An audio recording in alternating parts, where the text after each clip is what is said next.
Welcome to Circular Firing Squad. I'm Marty, a counseling faculty at Kent State University and host of Circular Firing Squad. We've got 4 members, 4 questions, and 4 answers for each question. Each squad member generates a question that they've come up with, and we all have to respond to them, including our own. So let's see who's with us tonight. It's a lovely, lovely night, and we've got a nice, I guess this is like a bridge table. We've got 4 people sitting around the table. Perfect setup for that. Elliott? Hi, Elliott Ingersoll, professor of counseling at Cleveland State University and host of Apply Topically. Hey everybody, Mitch Conrad, third year clinical mental health graduate student at Cleveland State University and counselor trainee at Baldwin Wallace University. Hi, I'm Angelika, licensed professional counselor, owner of Golden Hour Counseling and Wellness, and PhD candidate at Kent State University. All right, so let's start with the first question, and that goes to Elliott. Okay. What are the best and worst parts of conferences? So I think I've been to 2 conferences now, both in person. And I would say that the thing that felt like the best to me is getting a chance to see like what other people are interested in. And it's like, okay, this is just not something that is even on my radar, or is something that I haven't really thought about before, or is something that I hadn't had much exposure to. And also seeing just like generally like, okay, this person is like feels really passionate about this and is incredibly interested in this, and this is what they're bringing to the table to a conference, right? Like it's, I remember seeing some presenters at the last conference that I went to that were like, I think these people are just like here to just because they feel passionate about it, and that's always really cool to see. I think the part that I don't like the most, like I don't mind staying in hotel rooms or anything like that. I do really prefer like going to bed in like my own space. And like sometimes like it's nice to be in a hotel room, and it's fine, but I do prefer, being in my own bed at night.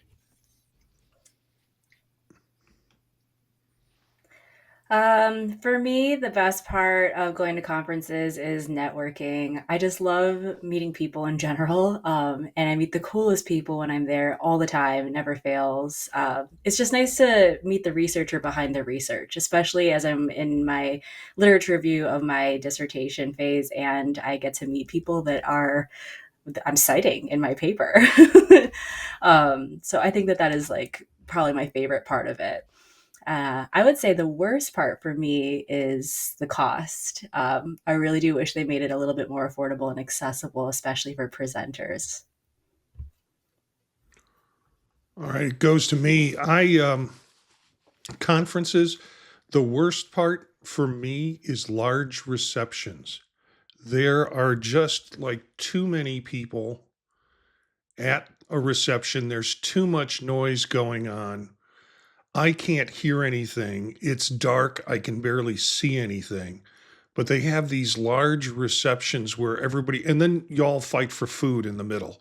They have like long lines for getting little scraps of food. I'm never really fed well at those large receptions. I wish they would just have a place that's like, okay, here's where the quiet kids go sit, and just tables where people can sit and talk and have conversations about many of the things that you say that you enjoy doing. So for me, that's the worst part of conferences. I begin skipping those because you do one lap around the big room and you say hi to a few folks, and you wind up shouting, they wind up saying something, and you smile and like you're listening and nod. They could be saying, my cat just died, and you're just smiling and nodding because you can't hear them anyways.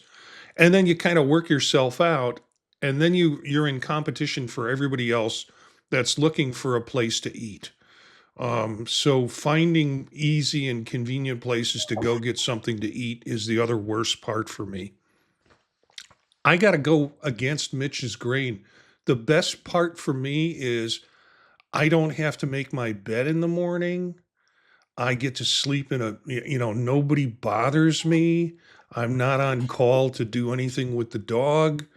I love living in a hotel for that purpose alone.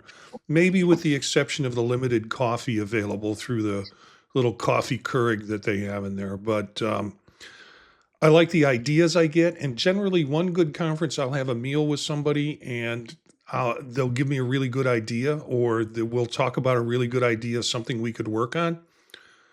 But I agree also with Angelica. They're too expensive, but there's no way around that because the settings and the sites are, they're trying to make money off a conference in a dying economy.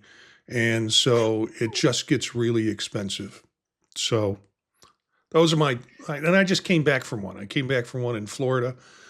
Usually I like to travel. That I really enjoy doing. In this case, the trip I took to Florida was like travel from hell because I pulled up to the airport parking lot and all the lots were full because of the spring breakers had filled them up.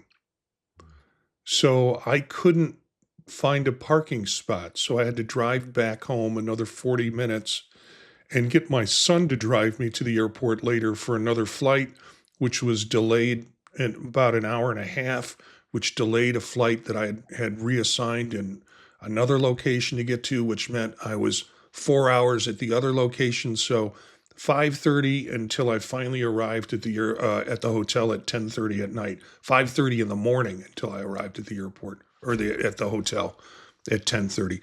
I usually like traveling. This was just a mess. And I will have to seriously think about conferences that are held during spring break, particularly in the spring break areas that people go to. Elliott?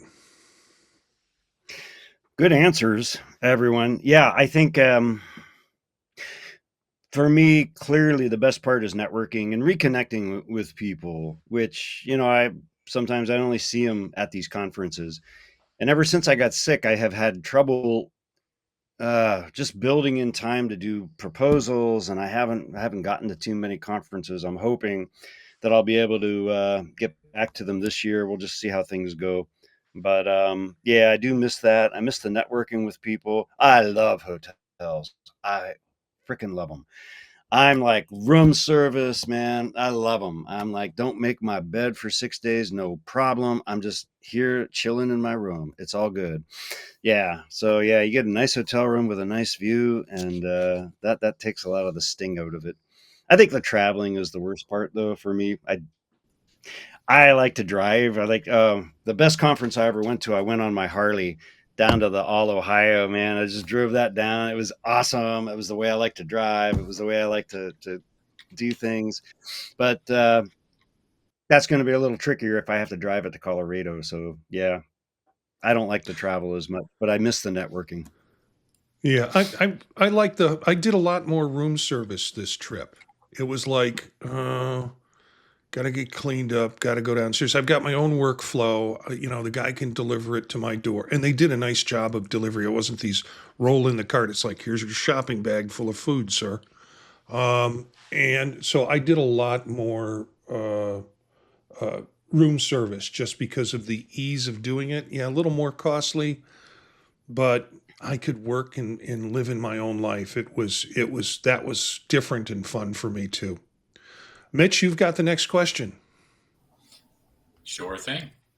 What are, and I realize I'm asking this question as I'm about to graduate, what are important steps that new graduates from counseling programs can take moving into their careers?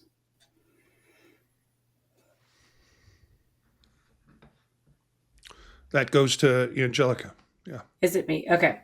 I love this question. I feel like if you want to be successful, securing a good supervisor and getting good at making lists, if you're not already good at making lists, should be your top priority. Developing your identity as a professional counselor, that will come with time and with experience and each setting that you try on for size, in my opinion. I think you're going to want to focus on making a good list of referrals from the networking events that you're attending regularly, and a list of like local resources and interventions and techniques that are basically your bread and butter for the client demographic that you tend to gravitate towards or work with. And then start tracking your hours towards independent licensure. So I think that if you can do those things, you'll right out of the gate, you'll be in good shape. I gotta say, my answer to this question is go to more conferences because I never felt fully prepared to be able to work with people after finishing my master's degree, and I don't think anybody should.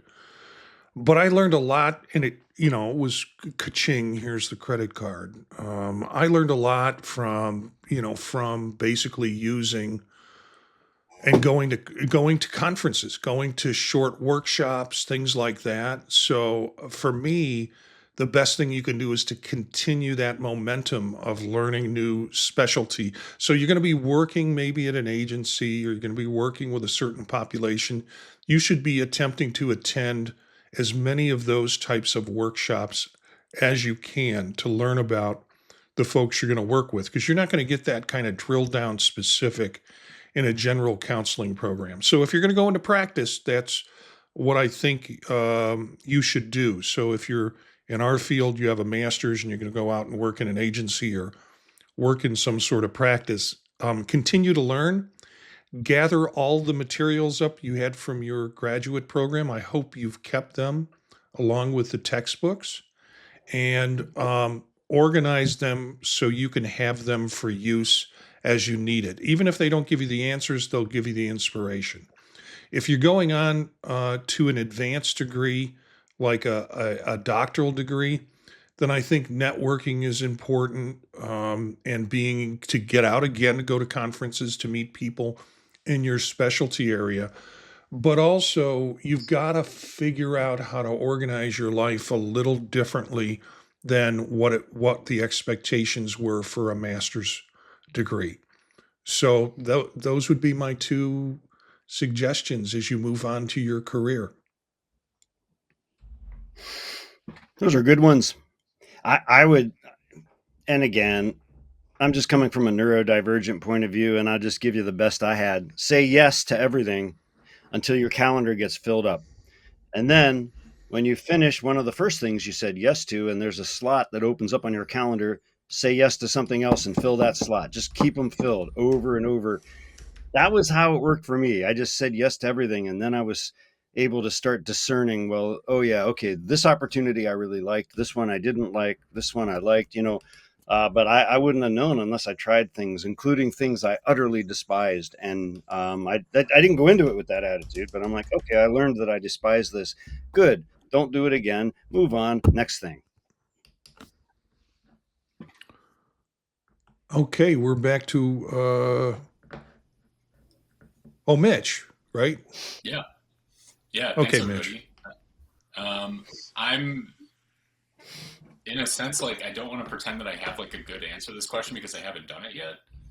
So just really about to graduate and have been thinking about like what does it look like to move on to new careers. I think, or to a new career. I think one of the things that has been helpful has been to talk about or talk with other people about their experiences at their individual sites, so we all sort of have an idea of like what's generally going on out there and how, right? Like Angelika, love what you said about like a good supervisor, right? Like and how important that can be, and knowing what supervision, knowing what like preferred or non-preferred supervision looks like, can involve having conversations with others about like, hey, like what is your supervision, like, what's going on for you in that process. And I think that's been beneficial for me as I've been moving towards this, is like having generally like a better idea of like what is like what I would prefer out there at like a site or from a supervisor, based on conversations that I've had with other people. So yeah, thanks everybody for your answers. And now that's all cool. I enjoy thinking about that. That was a good question for me Having been through a counseling career and now working at an institution, to try and think deliberately about what were those things that were important to me or that turned out to be important for me in terms of organizing my career. Angelika, you've got the next question. Yeah. So my question is, what is your favorite board game or card game? Wow. I think for me, I'm not never been a great board game player. I've gone through phases in my life where in college, it was sitting around in my dorm playing Uno and getting really good at it. You could not, or Mealsborne was another game that we played a lot, and you could not get me to explain how to play it nowadays. I just can't remember, but it was something that was kind of a passionate ritual that we had that we did. The other thing was backgammon. I got pretty nifty and quick and at playing backgammon and pretty much dropped that off. Went to Turkey and while I was in Turkey, you see these old guys. That's what they do. They sit like in cafes and they're just moving like crazy and everybody's watching them play. Um, and so, but I haven't done backgammon in a while. I guess I'd have to say the most recent board game that I played that was my favorite is a board game called Ruin It. And you have, I think, less than 4 words that you can say, but the question is posed to you and to the whole group, and then you have to come up with at something 4 words or less that would ruin it or ruin the experience. And I have a family that when we get together, we get pretty crude. And it's part of the playfulness that we have as family. And so everybody's trying to out shock each other or out clever each other with this game when we've played it. And I think the best answer that was ever given in the game, and it sticks in my head, was from my nephew's wife, who is very, very nice, fine, lovely person, loves animals, is just a great individual, progressive thinking and stuff like that. And the question was, name something that would ruin losing your virginity. And her response was, which knocked us all on the floor, Daddy didn't cuddle enough. Yeah. And you can't come back from that. You can't come back from that when she says that or writes it out. And so that has kind of now become a meme of its own in our family. Daddy didn't cuddle enough. And it takes us back to that moment. So if I'm going to say a favorite board game, and again, often the family gets together and it's like, oh, bring some board games. We'll do stuff, 5-second rule. We'll do some other things that they have. And I'm like, nah, I don't want to put the energy into being competitive right now. But that game was something.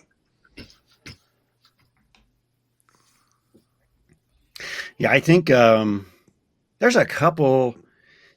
There's a game in Canada, Crokinole. Any Crokinole fans out there? Um, Honestly, what I think it is, it's the original version of Battling Tops that came out in the 70s in the States.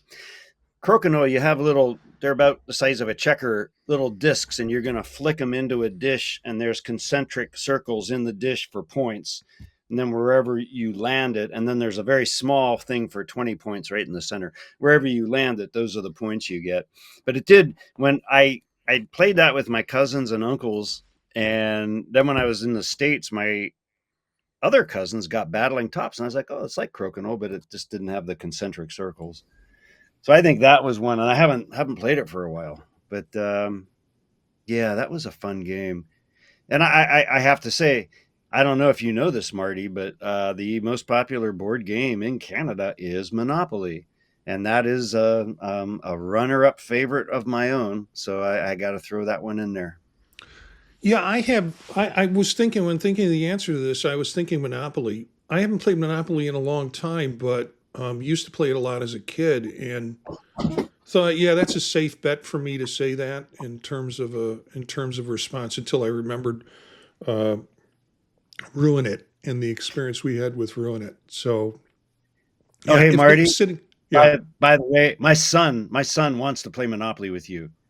I think that really. might be a meeting of the Titans. You guys should consider it. Oh, I'm not that good at it. I'm terrible at it. Which is why I never went into real estate. And often I'm just waiting for the moment for the damn game to end, which is a problem with it, for me. Whereas you That's could, what half the people in America are doing right now. We're just waiting yeah, for the game to end. How long and does this yeah. game take? We've been here 20 years. I'm sorry. What's going on? All right, Mitch. So favorite board game slash card game slash I suppose tile game. Riichi Mahjong is one of the games that I really enjoy playing. Can play with 3 or 4 people. I guess like it reminds me of Rummy, and I used to play Rummy growing up with my grandma.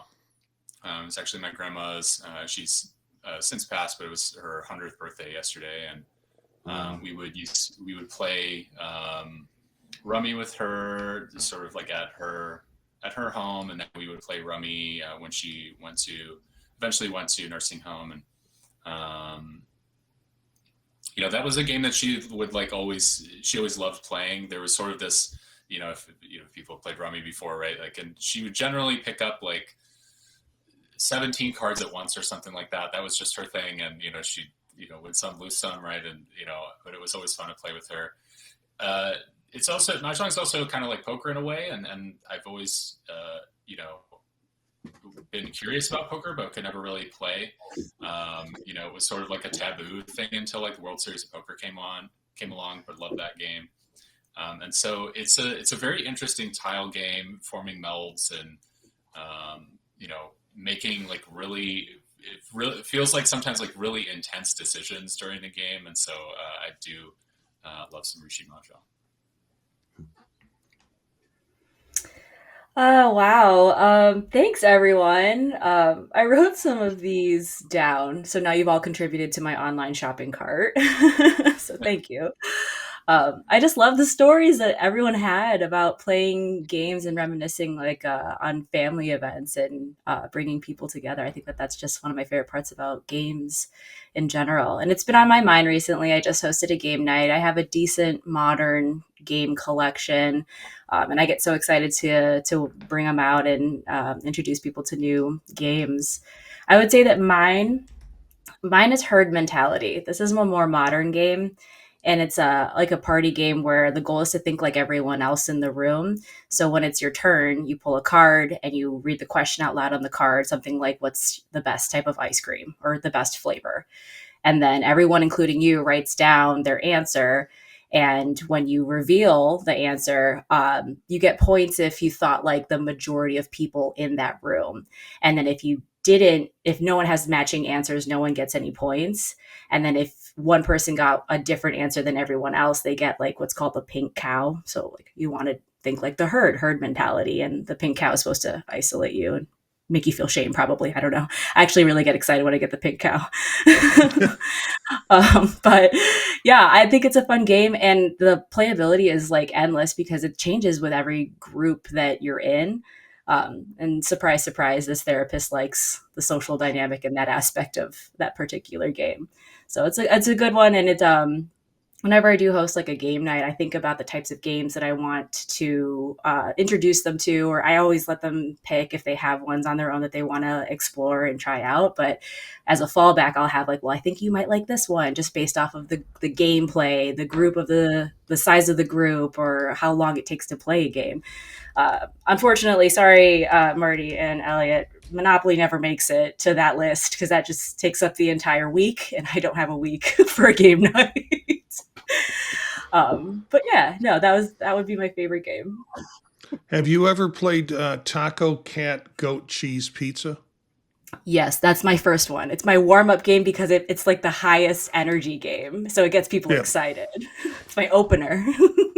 Yeah. So you got Um, cat and goat on a pizza? no, it's taco, um, cat, goat, cheese, pizza. Well, but I'm saying, okay. Wait, You're no, no, Marty, you're. you have to explain it now. I can't.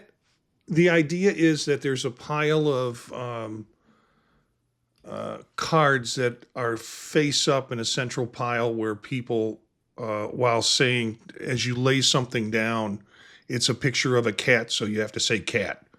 Go or no, you're flipping them over and you don't know what it is. Help me, Angelica.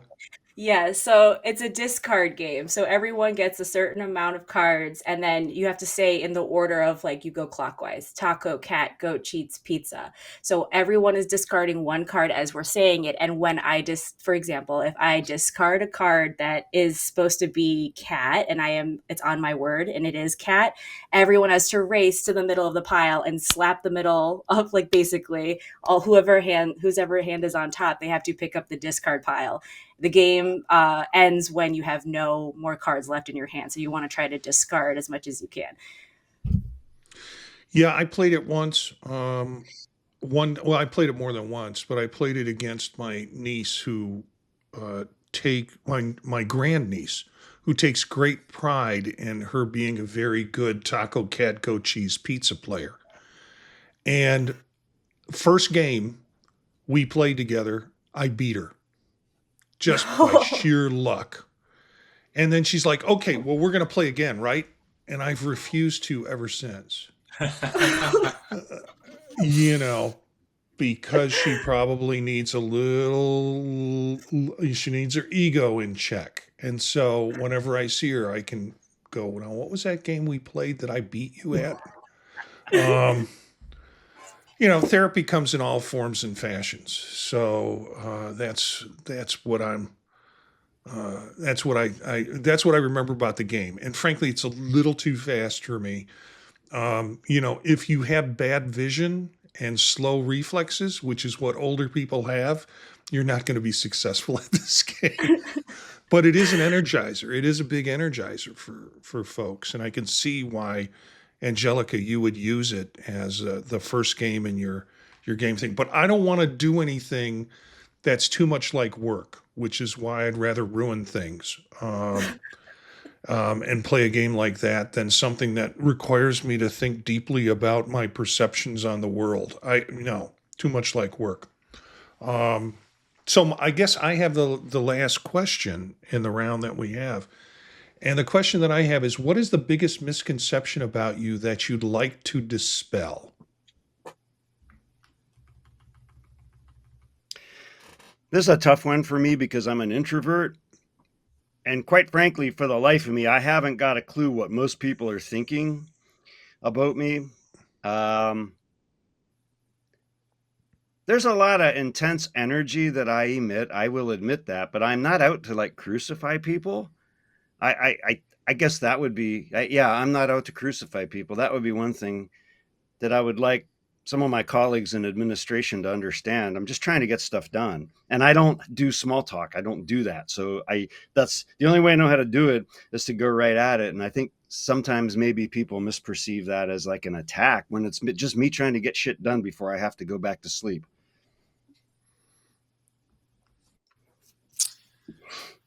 This is a tough question. I think one of the things that I've come to remember or realize is that I can definitely appear, I think, like outwardly confident or outwardly together, especially during like public speaking, but in other scenarios as well. But public speaking is one that comes up, and that I've always had what feels like a bit of a knack for public speaking, and that I don't necessarily feel like too overwhelmed.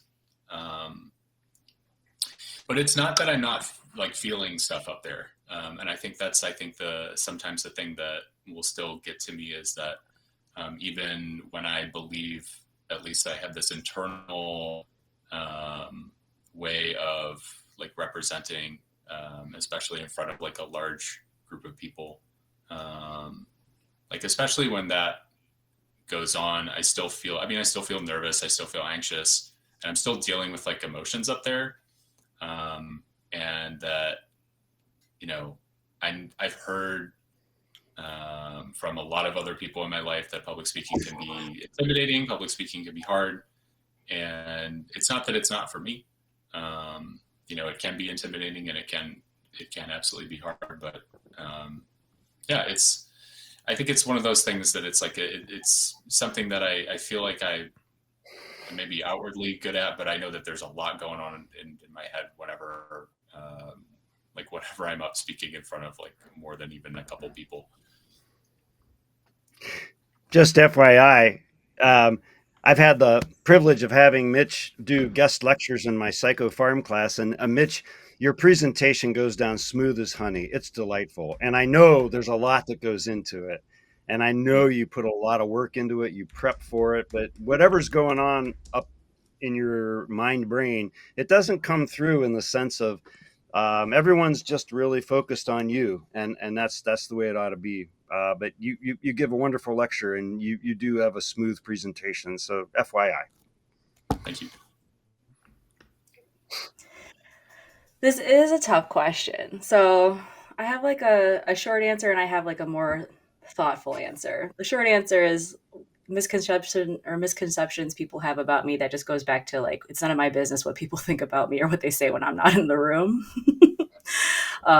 And that's my short answer. The longer, more in-depth answer, I took it more generally. I took it as misconceptions of therapists that I could possibly dispel just by speaking on it in this moment. And I took it as, well, where I brought it was how people tend to believe that therapists are therapists 24/7, which LOL, no, that's not true.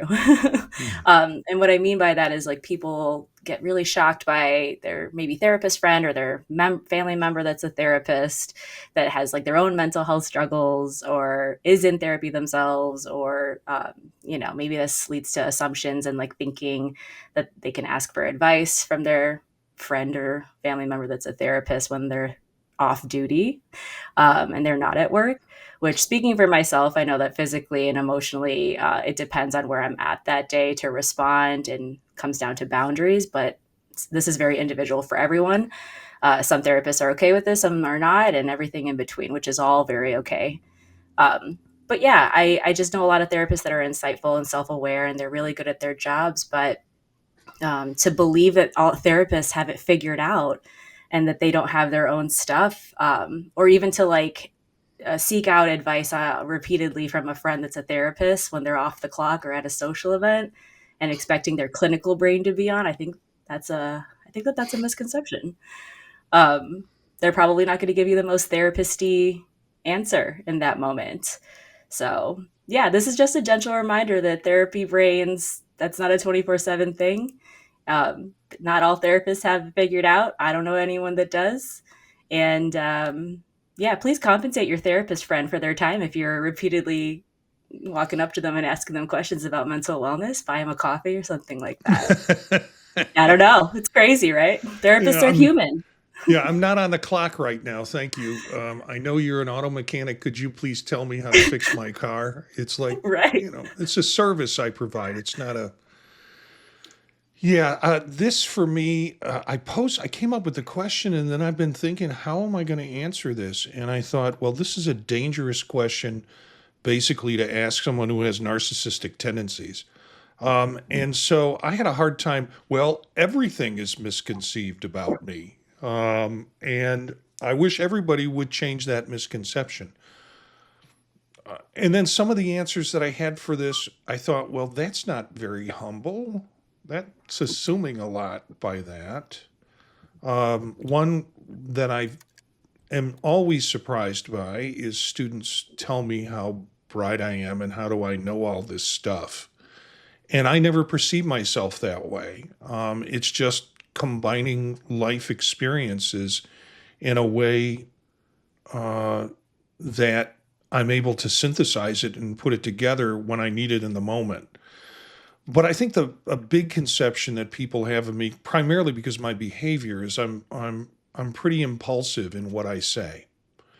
And their perception would be that it's impulsive. My perception is, no, I know what I'm saying. It's meant to provoke, and I've thought this through. And whether it's a reflection or a comment to kind of change the pace of what's going on with a group that I'm sitting around with, or whether it is truly kind of an idea that I have, and the only way to get it out is to kind of say it as it is and direct. I kind of feel like it could be misinterpreted as being impulsive, but I've really kind of thought through this thing, and often, particularly in meetings, and I've been through enough board meetings and enough faculty meetings, that so much of the oxygen in the room is being sucked up by other people that I never have much chance to respond in the moment. So that gives me plenty of time to kind of phase out and kind of pay attention to what's going on, but really figure out what I want to say. And people might perceive that as impulsive by the way I say it, or provocative by what I say, but it really is thought out, at least in my mind, pretty well. And I think that's a misconception. All right. We've been through the whole round. And so I've got a final question. And this final question came up because I like to have Mexican food every once in a while, and my wife has gotten more and more limited in what she wants to risk her stomach with.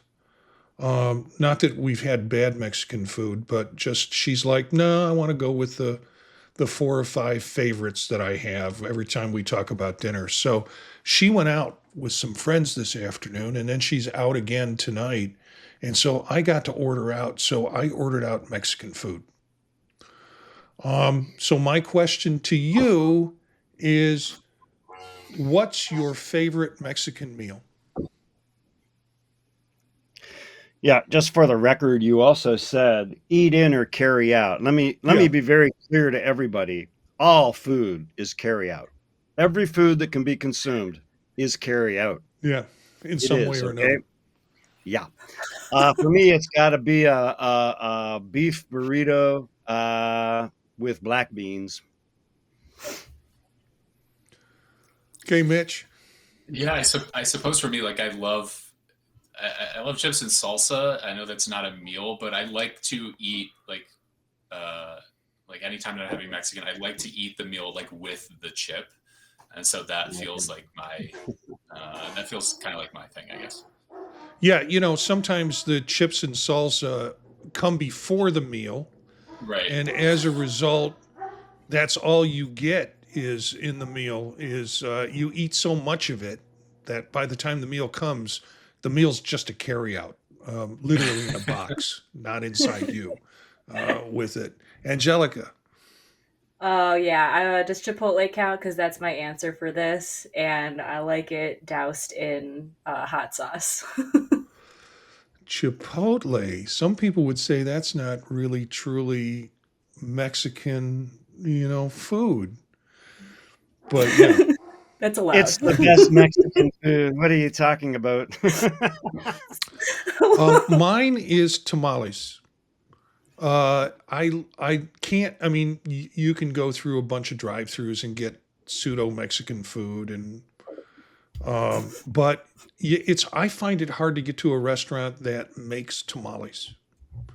And sometimes if you look at combination meals, you can see they snuck a tamale in there.